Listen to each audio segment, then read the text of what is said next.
షర్మిలకను సునీతకను తప్పుపట్టాల్సిన పని లేదు. వాళ్ళకు రాధాకృష్ణ గారు ఏ స్క్రిప్ట్ పంపిస్తే బహుశా అది చదివేసి ఉంటారు వాళ్ళు. సో వాళ్ళని అపార్థం చేసుకోవాల్సిన పని లేదు. ఆ కేసులో నా పాత్ర లేదనేది ఎంత వాస్తవమో ఎంపీ టికెట్ నన్ను మార్చరనేది కూడా అంతే వాస్తవం. మీకు సీక్వెన్స్ ఆఫ్ ఈవెంట్స్ ఇంత స్పష్టంగా చెప్పిన మీరు మనస్ఫూర్తిగా చెప్పండి అన్న. ఆయన ఆత్మకు వివేకానంద రెడ్డి గారి ఆత్మకు శాంతి చేకూరాలంటే అవినాష్ రెడ్డి గెలిస్తేనే అది చేకూరుతుంది. అది మనస్ఫూర్తిగా చెప్పండి. ఎందుకంటే అంటే నువ్వు ఎవరితోనో రాజశేఖర రెడ్డి గారి కూతురు రాజశేఖర రెడ్డి గారి అడుగుజాడలు నడిస్తే కన్నా అందరం సంతోషిస్తాం, మీరు సంతోషిస్తా, నేను సంతోషిస్తా.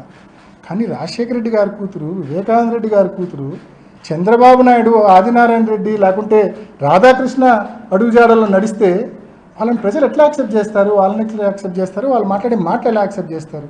సో బేసికల్లీ ఈరోజు షర్మిలక్క కావచ్చు, సునీతక్క కావచ్చు, they are walking in the footsteps of Chandrababu Naidu and Radhakrishna. So